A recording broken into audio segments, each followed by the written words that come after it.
Hello, my dear listening squirrels. See, a little more yarn, a little less junk. We're on chapter 8 still on part 3. I don't put the titles up like that. I just put like part 1, part 2, however many parts that I come on and record. But anyway, presently Nash said that he was going to interview Rose once more. I asked him rather diffidently if I might come too. Rather to my surprise, he assented cordially. "I'm very glad of your cooperation, Mr. Burton, if I may say so." "That sounds suspicious," I said. "In books, when a detective welcomes someone's assistance, that someone is usually the murderer." Nash laughed shortly. He said, "You're hardly the type to write anonymous letters, Mr. Burton." He added, "Frankly, you can be useful to us." "I'm glad, but I don't see how." "You're a stranger down here, that's why. You've got no preconceived ideas about the people here. But at the same time, you've got the opportunity of getting to know things in what I may call a social way. The murderer is a person of good social position," I murmured, which is the last thing he said. "Exactly. I'm to be the spy within the gates. Have you any objection?" I thought it over. "No," I said frankly, "I haven't. If there's a dangerous lunatic about driving inoffensive women to suicide and hitting miserable little maidservants on the head, then I'm not averse to doing a bit of dirty work to put that lunatic under restraint." "That's sensible of you, sir, and let me tell you, the person we're after is dangerous. She's about as dangerous as a rattlesnake and a cobra and a black mamba rolled into one." I gave a slight shiver. I said, "In fact, we've got to make haste?" "That's right. Don't think we're inactive in the force. We're not. We're working on several different lines." He said it grimly. I had a vision of a fine, far-flung spider's web. Nash wanted to hear Rose's story again, so he explained to me, because she had already told him 2 different versions. And the more versions he got from her, the more likely it was that a few grains of truth might be incorporated. We found Rose washing up breakfast, and she stopped at once and rolled her eyes and clutched her heart and explained again how she'd been coming over queer all morning. Nash was patient with her, but firm. He'd been soothing the first time, so he told me, and peremptory the second, and he now employed a mixture of the two.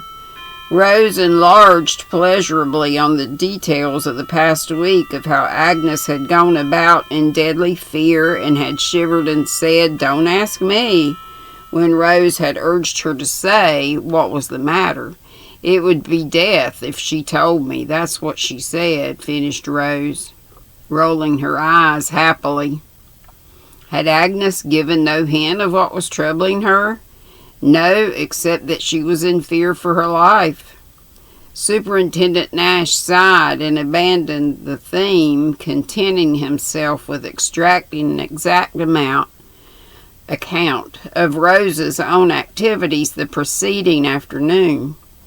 This, put badly, was that Rose had caught the 2:30 bus and had spent the afternoon and evening with her family, returned by the 8:40 bus from Nether Mickford.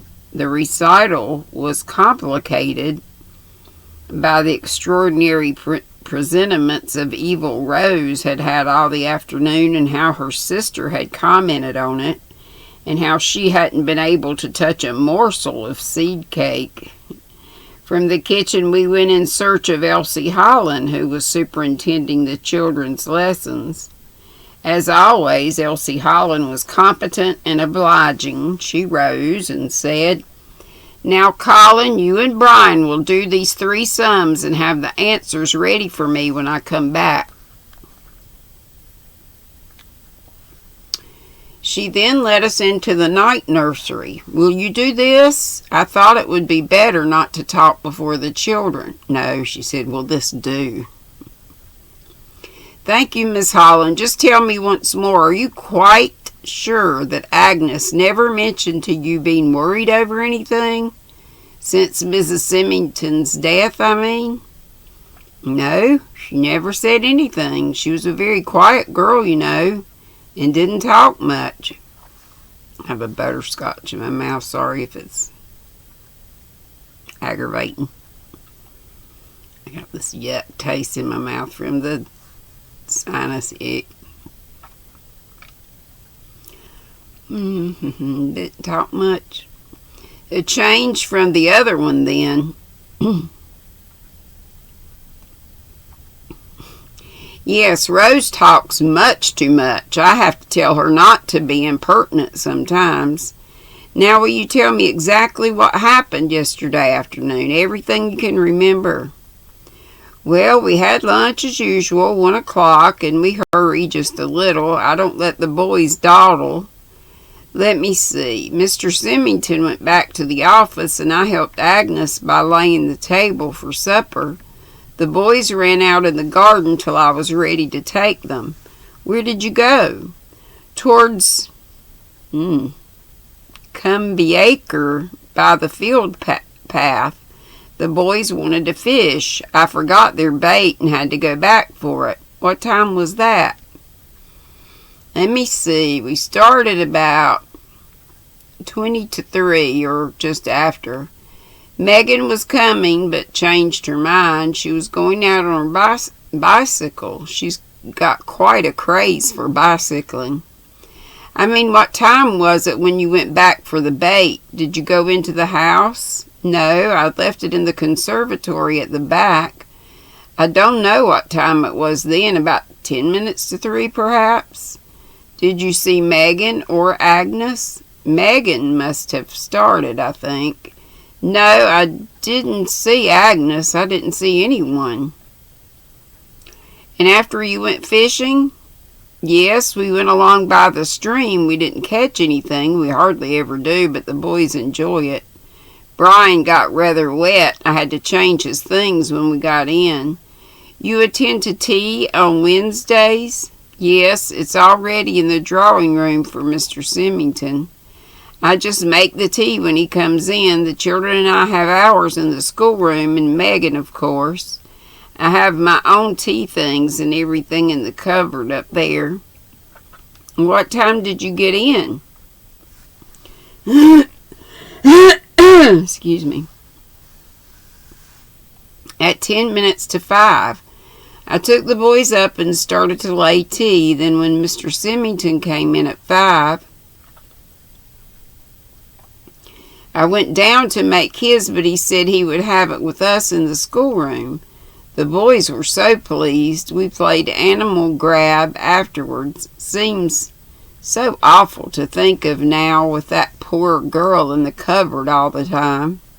Would anybody go to that cupboard normally? Oh no, it's only used for keeping junk. The hats and coats hung in the little cloakroom to the right of the front door as you come in. No one might have gone to the other cupboard for months. I see, and you noticed nothing unusual, nothing abnormal at all when you came back? The blue eyes opened very wide. Oh no, Inspector, nothing at all. Everything was just the same as usual. That's what was so awful about it.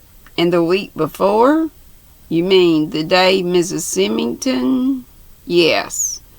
Oh, that was terrible. Terrible. Yes, I know. You were out all that afternoon also? Oh, yes. I always take the boys out in the afternoon, if it's fine enough. We do lessons in the morning.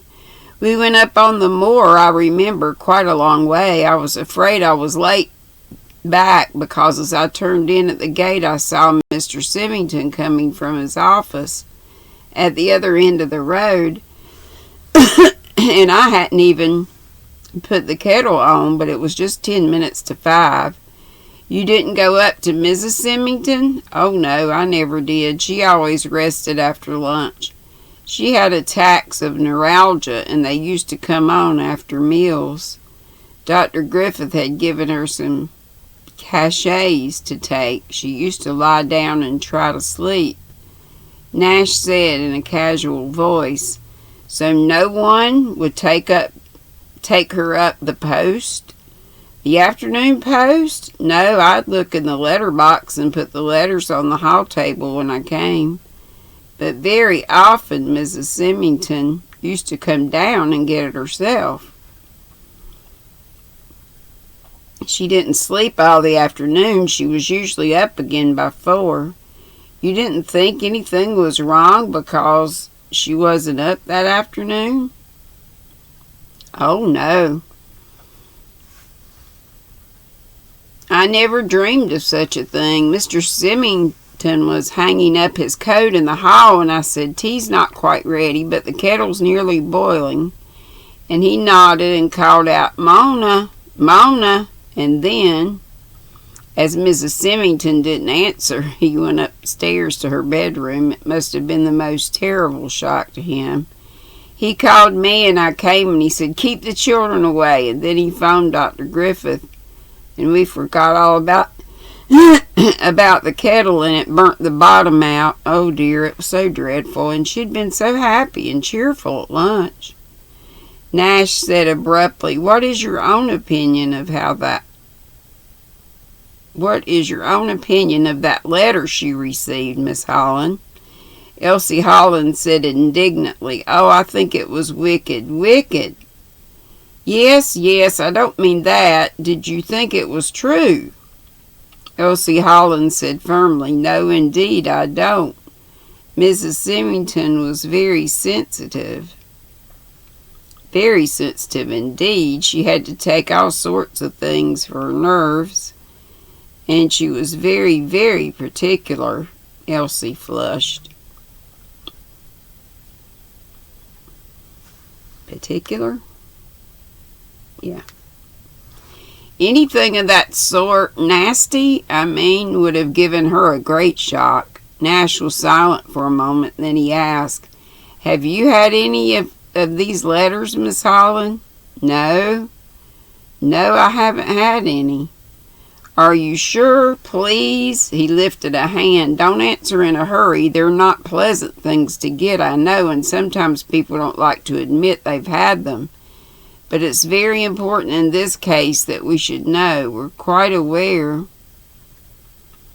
that the statements in them are just a tissue of lies, so you needn't feel embarrassed." "But I haven't, Superintendent. Really, I haven't. Not anything of the kind." She was indignant, almost tearful, and her denial seemed genuine enough.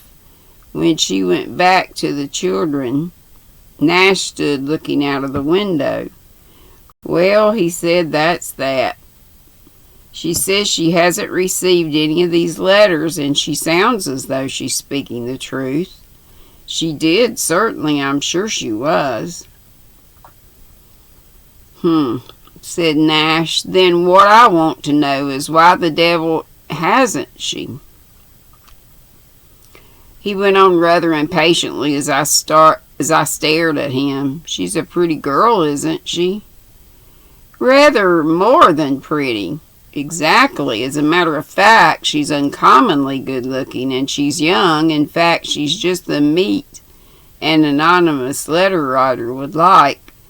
"Then why has she been left out?" I shook my head. "It's interesting, you know. I must mention it to Graves." He asked if we could tell him definitely of anyone who hadn't had one.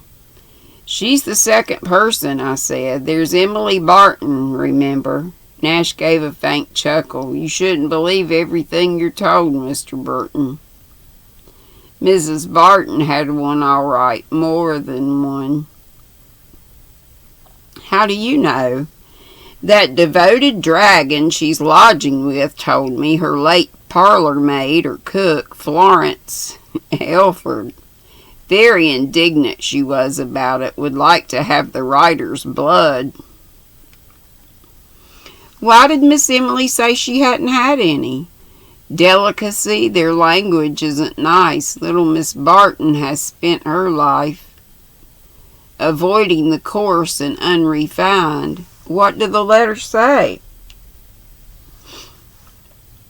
The usual, quite ludicrous in her case, and incidentally insinuated that she poisoned off her own mother and most of her sisters. I said incredulously, do you mean to say there's really this dangerous lunatic going about and we can't spot her right away? We'll spot her, said Nash, and his voice was grim. She'll write just one letter too many. But my goodness, man, she won't go on writing these things, not now. He looked at me. Oh, yes, she will. You see, she can't stop now. It's a morbid craving. The letters will go on. Make no mistake about that. And that's it. Yay! Got through. Mostly awake. That was a short one. Y'all have a wonderful evening, and I'll see you around the YT streets.